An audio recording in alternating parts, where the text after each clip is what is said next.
So big changes over the past few months. It appears that the powers that be are openly admitting to not only the existence of extraterrestrials, but to their presence here on Earth. This leads us to the natural progression of inquiry. How long have they been here? Good evening. I am Philip, and this is the Dragonstorm Ancient Myths channel.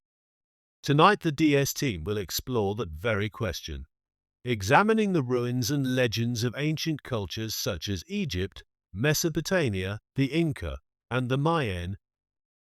By exploring the technological advances each of these cultures achieved, Mr. Gunnar, Anthony, and William will discuss the likelihood of these advancement leaps occurring without some form of extraterrestrial intervention.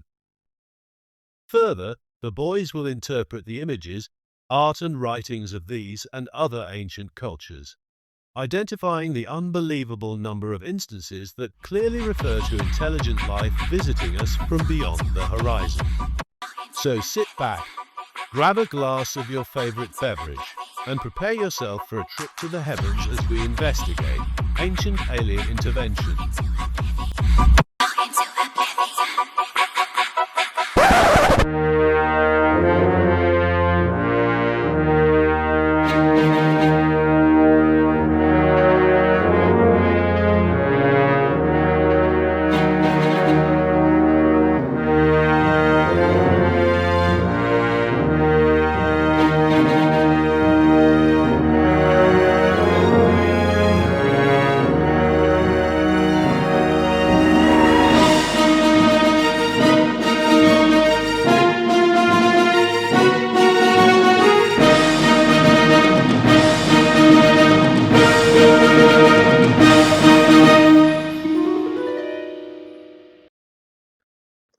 What's up? Welcome back to another edition of Dragonstorm, Ancient Myth, Legends, and Lore with Bill Crooks and Anthony DiPaolo.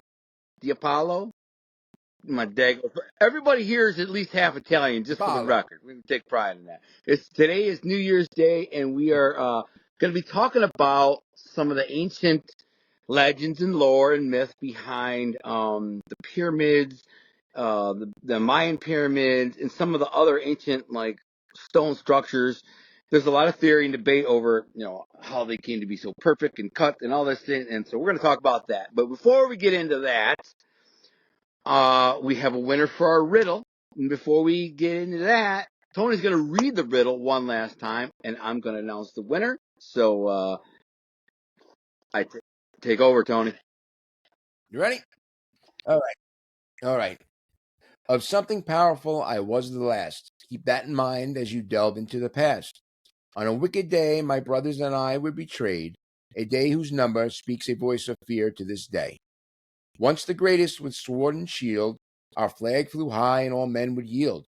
Reduced now to a legend of old, as our magic and our blades and our treasures grow cold. And I the last to lead this downtrodden lot, the grandest of grand, Solomon's faithful from the start. Bro, I like that riddle. I am so impressed by the fact that you write those riddles. Like it's masterful. Like, so hard to do. I could never do that. I'm impressed. Well done. So thanks. Alex writes them. Wait, hold on. Alexander, right? But Alexander, by the way, for anyone who knows, is the main character in Anthony's books, the Dragonstorm series. So make sure to check out his books, Dragonstorm series. He'll put the link up here, and make sure to check them out. They're amazing. But so that said, what is the answer to the riddle? And then I'll announce the winner. Huh? All right. So the answer is, and this was a tough one. That's why we let it run for so long. And I'm surprised. I got about 300 people who got it right over that time period. But it is the last Grand Master of the Templar, Jacques de Molay. And if you look at the different parts within it, the number whose number speaks the voice of fear today, that's Friday the 13th. That's when they were burned at the stake, remember? And they were Solomon originally. They were, protecting the temples and, Solomon's temple and so on and so forth. And they were actually looking for Solomon's treasures. So if you break it apart now that you know the answer, it probably that's still a hard riddle for someone like me. And you know what? I'm like a guy who knows a lot about, knows some about a lot of things, but my mind doesn't work in that way. It doesn't work in the riddle way. You know what I'm saying? So, I mean, right. It was a hard one. if It you was no doubt. It was a more difficult one.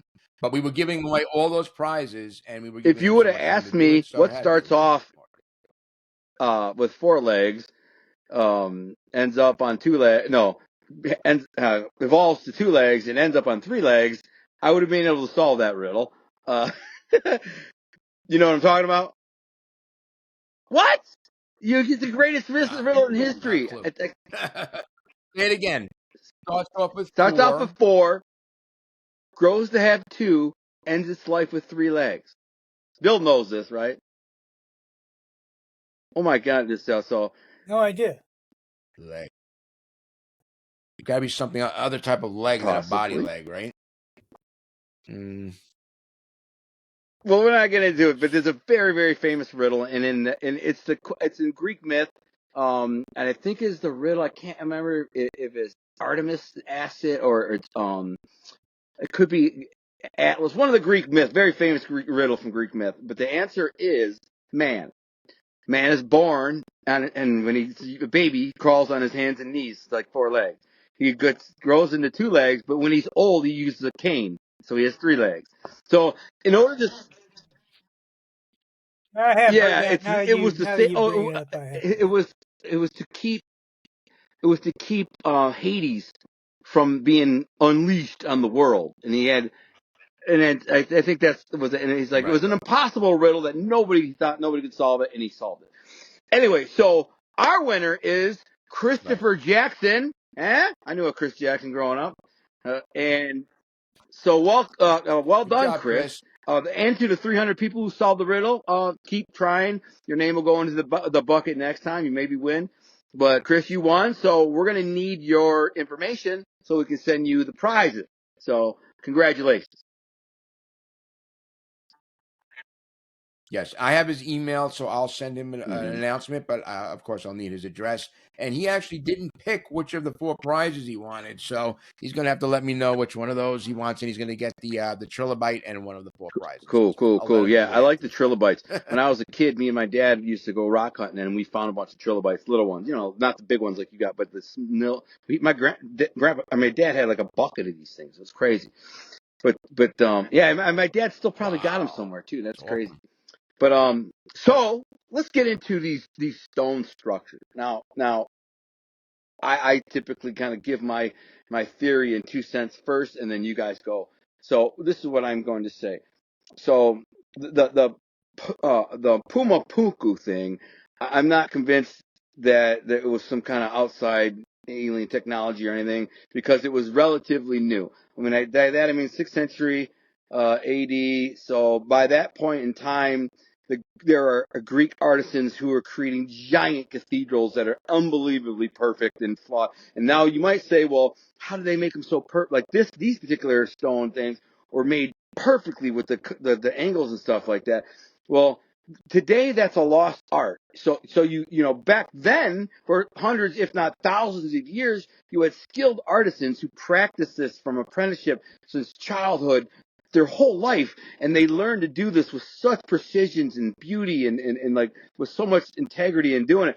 But now it's a lost art. So if you think, oh, how could somebody do that? They can't do it. Well, nobody can. It's been lost for 2,000 years or 1,000 years. We lost a lot of it in the Dark Ages about that time in history. Because when we started to lose that, the fall of the Roman Empire caused the Dark Ages. But before that, we had, look at Rome and look at Greece and look at these places. So I think If you're talking about South America, were they as adept with these no, things as God, they no. were But over in Greece? no, they weren't. Oh yeah, that's That's where true. they are. That's true. But so you're right. So that's a good argument Right. there, but but they were still technologically in terms of stone masonry, um, they were advancing, but they were about several thousand years behind the Europeans. You know what I'm saying? So and that naturally makes sense because they propagated the Earth several thousand years behind like the Europeans, Greeks, the Romans, all that. So by the time man made it to South America, Greece, Rome, Italy, most of Europe, it was highly advanced. You know what I'm saying, by then. But we were just talking in the green room before the show about the ruins found in Turkey and places like Romania and things that they date 30 to 50,000 years back. These are pretty complex, highly evolved like societies with stone structures and buildings, and this is 30,000 years ago. So I mean, it's hard to say, but the really advanced technology in terms of stone masonry took place starting about maybe 2,000 years before Christ, and it became an art form of mastery by the time of Christ. And you look at the Roman Empire and in Greece, and just some of the structures. Maybe Tony will pop some of them up in here, and just they're still stand today. They still stand today. And you look at them, and you could take a micrometer and walk up to them, and they're perfectly fit together and beautifully constructed and whatever. So I think it took a skilled artisan to make these things. Now if we go to the Mayans and the Egyptians, two different separate parts of the world making stone structures and pyramids with absolute precision, and they had yet to evolve to that point. I don't know, man. Now you're getting into the territory where I feel like there could have been some outside help, or maybe they were just super skilled, advanced artisans that took thousands of years to develop their skills and were good at it. I don't know. What say you, Tony, Bill? I'll go. Well, first of all, with Puma, it was definitely with Puma. It was the location was not as advanced as some other locations, whether it be Europe or the Mediterranean and stuff like that. And I was just reading, just briefly, what the difference was. First of all, the joints that they created, they did experiments, a couple of different University of Chicago. They were unable to create the joints with the precision, the multi-level joints, so that it's almost like a puzzle piece. So it's a square and then a square and a square recessed in, and they're four joints together. The only way they were able to replicate today in modern times what they did was by the use of lasers. So they were not able to create the same effect. Or be able to, they were load-bearing joints as well. Anything that they did was not able to bear any kind of load.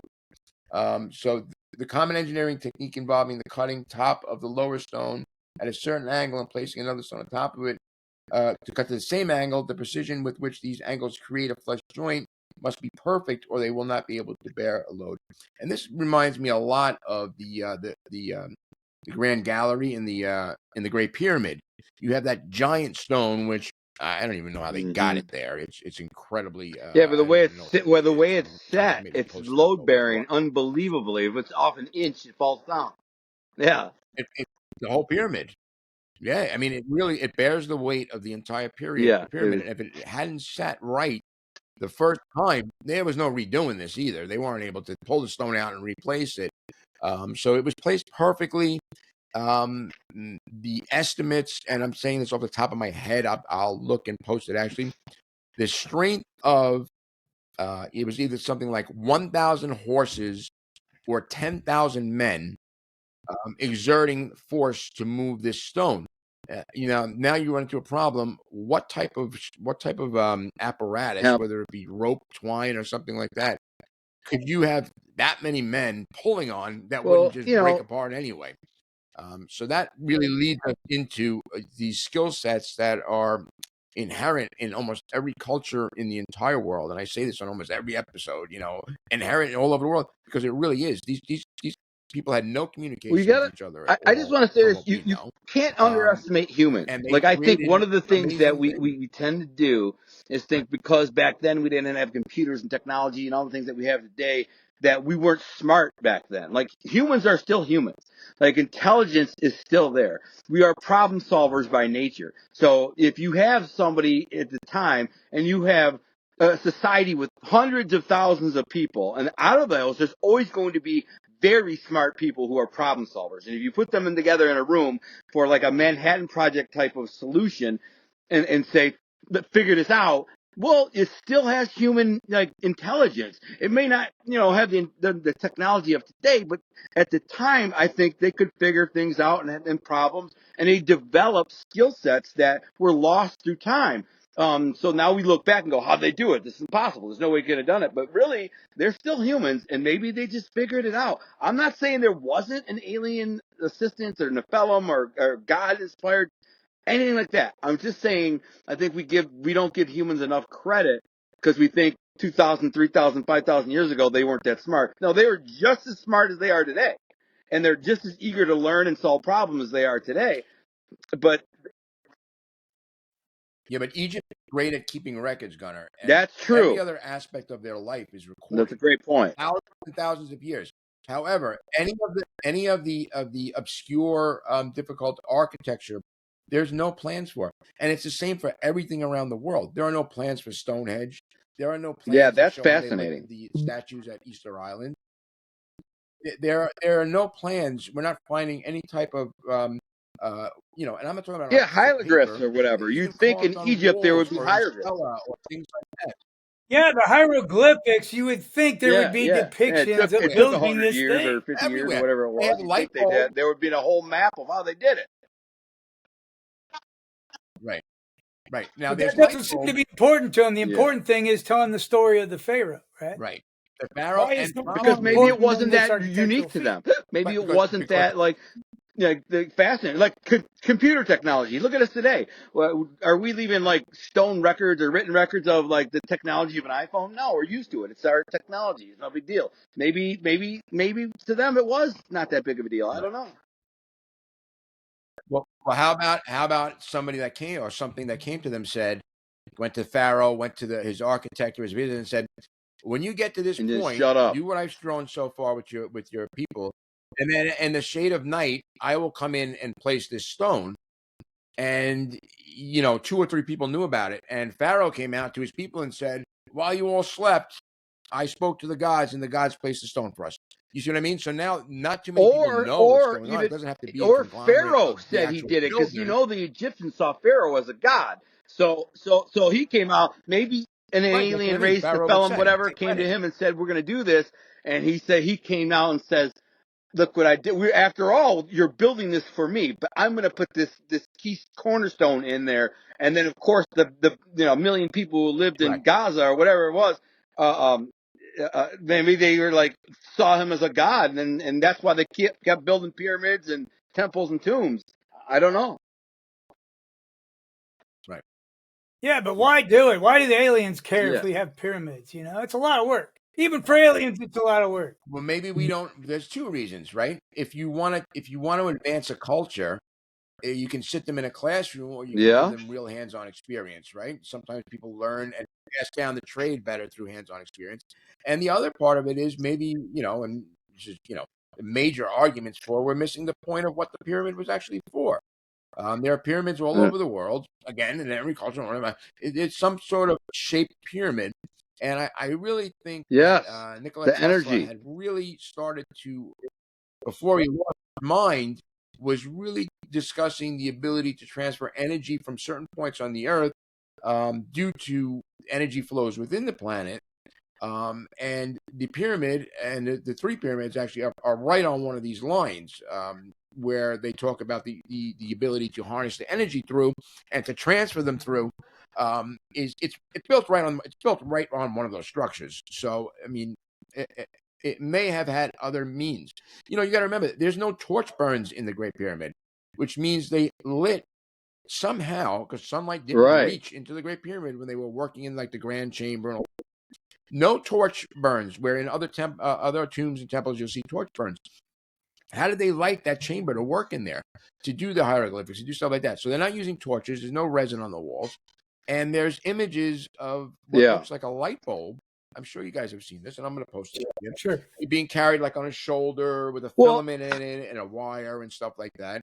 And there's all these other ones of of actual spaceship-looking things, just like the Mayans and the Aztecs had these amazing pictograms of helicopters, spaceships, all that. But there's another thing that most people don't know about the pyramids in Egypt. Originally, it was covered with a form of granite, And so what we're seeing now was the underneath it. But here's the fascinating part about it: the granite that they used was a certain type of granite that had a very energy. It basically produced its own energy. It had magnesium in it and some other trace elements. And that particular granite had come from like 500 miles away. They picked that quarry, and they seem to know that that particular granite. It's like there are certain rocks that have energy. If you're familiar with it, they're literally rocks that you can like, that you can put it up to something and you can see like the Geiger counter of energy will go up and down. That's what they use. So they use a material that conducted and created its own energy. How did they have that technology? Like and also some of the way they designed the pyramid, it conducted energy into like the main chamber, and it reflected to this one little window that was pointing at the equinox and all these things. It just, I don't think, as much credit as I want to give humans, I just don't think they could have that kind of knowledge or understanding of technology and minerals and architecture. Yeah, Right. we And still have no evidence that they did. You know what I mean? In the absence of a catastrophic event where they were all killed. Right. No, but that's the other thing. The amount of stone that was laid on that was a bright white, beautiful. The sun would reflect off of it, would blind you. Yeah, where did it go? Where is it all? It's all gone. Where the hell did it go? Where did it go? Maybe well, they that said was. I think they said it was repurposed. Maybe we throughout the thousands of years, people would go take the granite and use it for like floors and tiles and stuff like that. But who knows? It just seems like such an abundant amount of material and it's heavy. So where would I expect to find it? I would expect to find it in the local villages, right? I mean, I wouldn't expect it to be shipped off, I mean, I know that they move some stuff to England, but nobody's stripping the pyramid of 20 but you never know. I mean, you got to think they wouldn't brought the 20 billion tons of granite from 500 miles away. It's valuable. So maybe people just started selling it to people. But you think you would find it. Like somebody, let's say they made their floor in their home who's in Gaza or wherever they are in the within them, wherever. And they say, by the way, this floor came from the ancient Egyptian pyramids. I'm going to tell my kids and my family and all these people, and it's going to get passed down, and there's going to be record, and people could go to your house and look at your floor and go, my God, that's from the pyramid. Yes, it is. I can trace it. So why is there no record of that? Yeah, did they have meth heads back then? Because meth heads could strip that thing down in about a month. Totally. Crackheads get that done, bro. Like they had that place stripped in no time.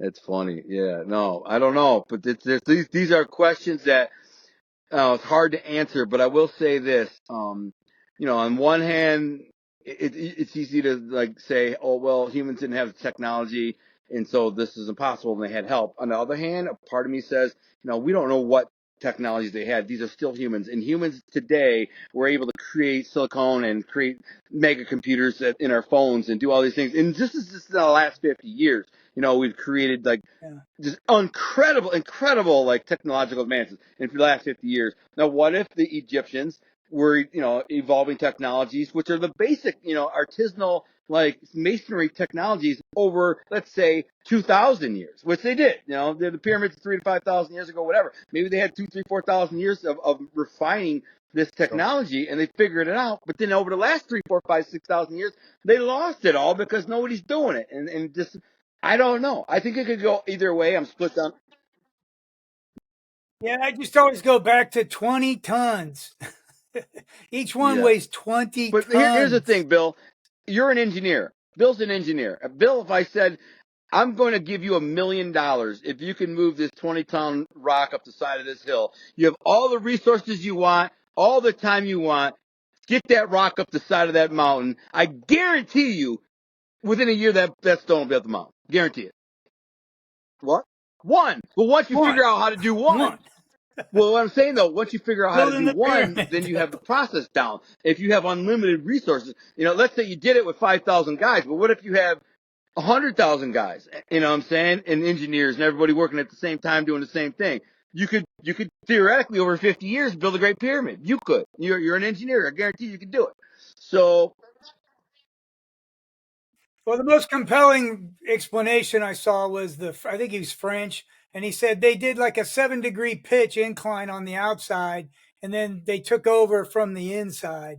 And they thought they used cranes possibly, and there's actually holes bored into these stones, and they think that maybe that was the fastening thing that lifted them. And maybe, I don't know, but it's just the more I look at it, I'm always like, I'm not one to cry alien real fast about that stuff, but man, it seems impossible. impossible. And the stone cutting.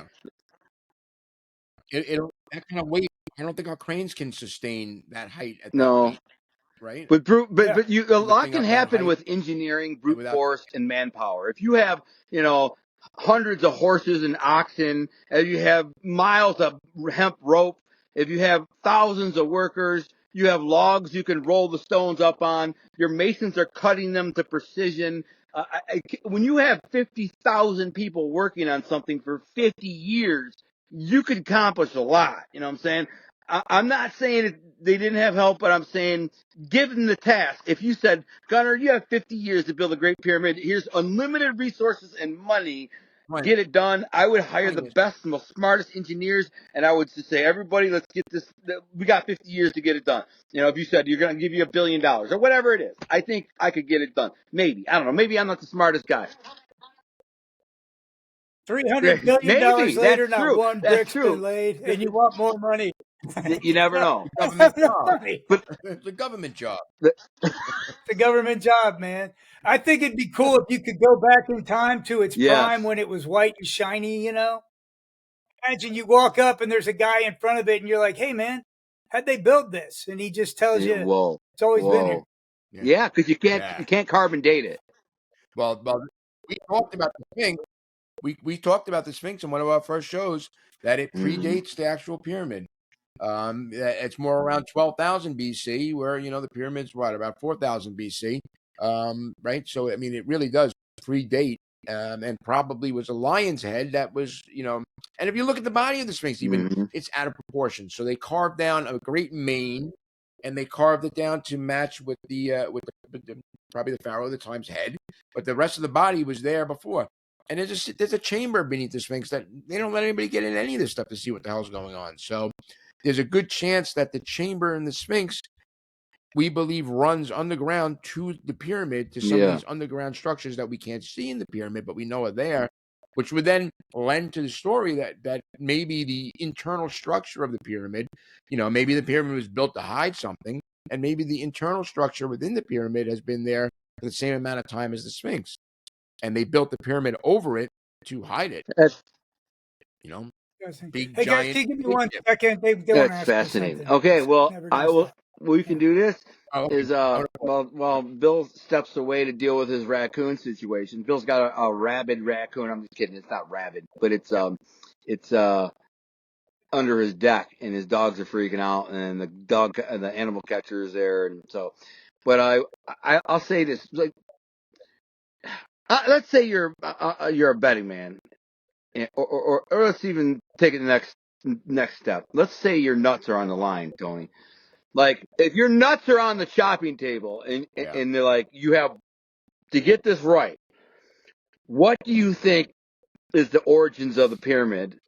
How did it get there? Do you think human hands and brilliant engineering and hard work were the the pyramids were the result of, or do you think it was something like supernatural or alien? Your nuts are on the line, by the way. Supernatural. Yeah? Supernatural. I don't know. I'm like 50. We're pretty smart. I think I'm 50-50. We can't figure it out, man. I guess if my nuts are on the line, I would probably go supernatural too, or alien. If my nuts are on the line. Oh, we lost everybody. It's down to me. It's down to me and my nuts. I don't know, man. I think that the precision and that these pyramids and Mayan pyramids and Incan pyramids have all been built as it's hard to say that there wasn't some kind of outside energy source or direction. Did we lose everybody? Oh, there it is. No. What is that? No. No. Can you read that? It's backwards. This is a great book I found. It's called Extraterrestrial Archaeology. And if you look on here, some of the planets that they've been able to map, and they've been able to grab, I'm surprised you've never seen these, structures that are much older than Earth, but that have the same outlines, and they're not What do you mean? naturally occurring Wait a angles. I minute. mean, that's what Wait. we You always said look much for. older than So if Earth. we're You mean looking at much older something, than human? yeah. This isn't on. It's not on Earth. It's Right. extraterrestrial. So like a lot of these photos are from Mars. So images from Mars have captured. Here's a great one here. So this is Mars, the layout on Mars, and this is actually the same Get the frick pyramidal out of here, structures we have on man. Earth. So yeah, and then if you like, you know, my favorite. I can't believe you've never seen these. My favorite is what pretty much looks like a pharaoh's head staring up at the camera. I mean, this is a huge, huge undertaking here. Probably Yeah, the or size bigger. of the pyramids themselves, or bigger. Jesus. Okay. So that's why I would probably Aliens. lend to some type of alien. You know, anything like this. So they put these in a computer, things like this, and they figure that these structures here cannot Yeah. be, you know, made naturally. In other words, create such an angle No. and create the structure would take such a high degree of chance that it's more likely than not that this was not naturally forming. Okay. So, I mean, they do this over so many different things on this one. I think a lot of this is about Mars. So they do this over so many different areas on Mars. And now we have, what is it, the Mars rover, right? Which has sent back incredible images. And as it approaches structures, you see a lot of stuff like this. You know, I mean, look at how that looks. Again, it's chance, but it seems very odd that this planet in our solar system, a hop, skip, and a jump away from us, has by chance structures that are very similar to what we have one thing built here on Earth. is geometry is systemic to the entire solar system. In fact, I'm writing a sci-fi book right now. You know, it starts in my head, so I've been working on it for like 3 years, so it's ready to write. But in my mind, Yes, the quantum physics behind the universe, if you will, is geometry and those. So if you go to like, here's a perfect example: crystals. If you go to where crystals form and shape, they automatically shape in a form of a geometric shape of the shape of a crystal. Snowflakes, you know, yes, frozen water, same thing. So there's always there are natural geometric anomalies that happen naturally in the world and life in the universe. Maybe that's one of them, but maybe not. You know, saying maybe somebody built it. It's hard to say. You know, especially since they've proven life existed on Mars at one right, point. So it may still exist, microorganism or not. You right, know, who knows? right.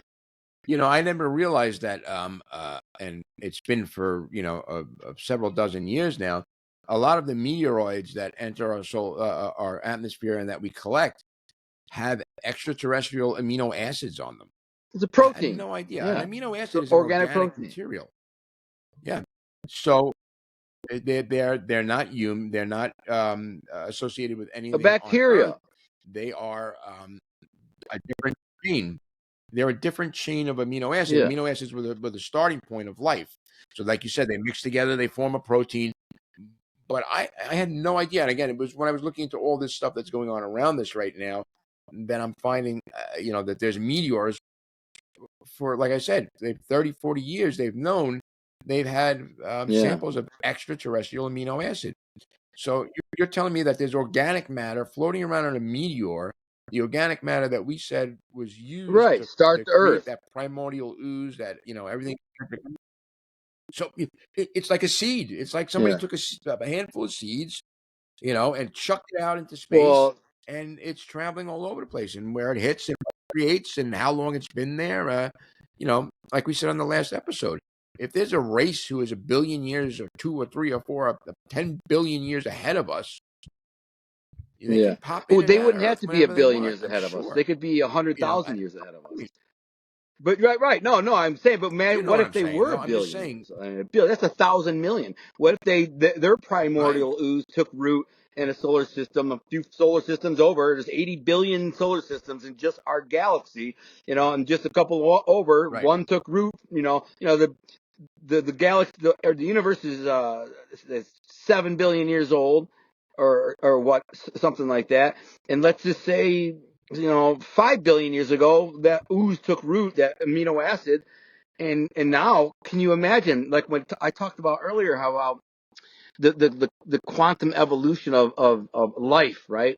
And we in the near future, not that long, could be 20,000 years, 50,000 years, that the artificial intelligence will make us go extinct, and they will become the new life form that will be the future of humanity. But they won't be organic; Sure. they will be like robotic, whatever it is. Maybe they're a cross between the two. But ultimately, maybe that's what's happened in 5 solar systems over a billion years ago, and now we're finding this little, the like you said, the seeds that came from the Big Bang and resulted in us. But there's so many people who don't realize, like, if that seed took root, even a million years before us, could you imagine where we would be, where we will be if we still exist 1 million years from today? Saying, just imagine if it was 100 million, 500 million, Amazing. 1,000 million, 2, 3, 4,000 million. I mean, so if you think about that, it's like, dude, we're such a stunted and still evolving, very primitive life form that there's no limits, and the human mind is only capable. And this is the way God designed us. I believe this. That there's only so much we can comprehend and understand. We're very intelligent. We like to think. But I just think that, yeah, we might need a Yeah, but break, we and that need a might be the break. end of humanity. God has a pause button. It's in the We need a break Bible, and in it says the between. end's coming. But I mean, Yeah. I don't think there's only so much we can learn. Yeah. I don't want that long of a Yeah, I know, break. right? I just want Not a break, a not couple of a, days, but I'm not happy if eternity. the end times comes and a new world and a new earth, and I'm not happy. I welcome it. But I will say this, that we're not as smart as we think we are. That's for sure. And also, it's like if I take an ant, I use this analogy a lot, and I set it down right here in front of my iPhone and say, "Ant, tell me how that iPhone works." It don't matter how much time that ant sits there. Every generation of ant for the next billion years can stare at that iPhone, and it'll never understand how it'll never be able to tell me, it'll never comprehend it, it'll never be able to reverse engineer it. It can't, because its mind is not built or capable. It doesn't have the intelligence or understanding to reverse engineer an iPhone. Well, we are the same way. So now we're sitting here trying to figure out what Right. what the future holds, or what's out there in the world. Well, our minds aren't designed to comprehend it. We are the ants. You see what I'm saying? Anyways, I guess we should wrap this one up. It's getting a little long. Yeah. Bill had to step out and deal with a rogue possum. Raccoon. But he's going to be all right. Raccoon. But let me end with one gunner here, because I Okay. saved the best one for last. So Where's that? So that's the thing. And Mars. what part of me thinks, because there are geometric anomalies that happen in light, in the world, in the universe, like crystals, they automatically form those shapes. Snowflakes automatically form. So that is a possibility. On the other hand, maybe a life form created these pyramids. We don't know. You know? But I agree with what you said about intelligence. I love, I don't know who said it, but he said, Dumber I the feel. smarter I get, all I Yeah. do is I know how little I know, and so it really is. It's the striving for knowledge all your life, and then you get to a point where it Yeah, creates void. almost an emptiness, Yeah. because Yeah. there's I don't know things that you nothing. cannot achieve. Yeah. You think you And know, then you get to the point where, like, we don't know nothing, man. Like, we're just primitive. We're barely past the primordial ooze in terms of evolution. If you think about it, humans are a couple million years old, but only organized, Yeah. only organized society for the last 15,000 years. You know what I'm saying? It's like, that's nothing in the grand scheme of billions of years. So anyways, we'll talk more about that in another episode. For now, you guys make sure to try to solve the next riddle, and stay tuned for the next episode. What are we going to be talking about again? The I think we're going to Titanic. do the Yes, I have some Titanic thoughts and on the the Titanic. missing Thank you for tuning men. in. Make sure you stay tuned. Leave a comment in the comment section and ask us or tell us what you want us to talk about. we'll be happy to research it, look it up, talk any subject that you want to talk about. And we always like comments and feedback because it helps us evolve, our content evolves. So God bless you and thank you. Thanks for tuning in to the Dragonstorm Ancient Myths, Legends, and Lore. For me, Bill Crooks and Anthony, we're out. See you next time. God bless. All right. I don't know if we can get Bill back, but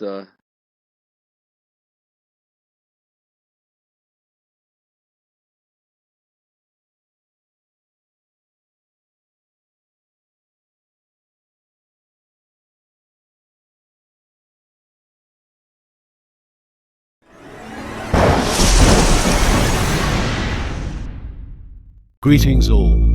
Philip here, your faithful servant in all things supernatural and bizarro. The DS Myth team hopes you enjoyed the fascinating episode on ancient alien intervention, for lack of a better title. Interesting topic for sure, especially in light of all the recent UFO activity, and now the approaching space object known as Atlas. Whether you believe or not is your prerogative. But I can attest to the fact that Alexander has been spending much of his days and nights researching and tracking the behemoth interstellar visitor. And to me that speaks volumes. And speaking of the illustrious Alexander Storm, he has been called away on some urgent matter with regards to a rather peculiar temple in India. I suspect those of you who know, and those of you who don't, well, perhaps you should read a particular book for some insight. Anyway, I have been asked by the team to fill in and read this session's riddle aloud. Remember to visit dragonstormnovel.com and click on the riddle link to submit your answer. While there, be sure to select one of the offered prizes, which by no accident are perfectly aligned with the spooky season approaching. A vial of dirt from Castle Dracula's cellar, and a piece of the stone facade from the very same vampire's lair. So use that noggin of yours and best of luck. Here we go. A bride before, the eve of dawn, cursed with the tendrils of hatred and fire born. For eons she's been the topic of tale, a seductress cast in steel, never weak, never frail. Her history of allegiances one could ponder. Behind her the darkness will always wander. Demonic is her ghastly persona. A monster of the night, the anti-Madonna. It's rumored her names calculate to 14 or more. And cursed as she was, she laid with the venom of God and transcended the scarlet whore, maiden of hell, or emboldened primordial dust. When mounting the dark horse, always atop was her heaving bust, a symbol for some, those who can split and catalogue the night. Although if they knew what there is to know, their souls would repent in fright. So take heed, you simple and you soiled, for over your extinction she will ever toil. So there you have it. I am pretty sure Mr. Storm and Anthony have thrown you a softball this time. And with that I bid you farewell until next time. Pleasant dreams.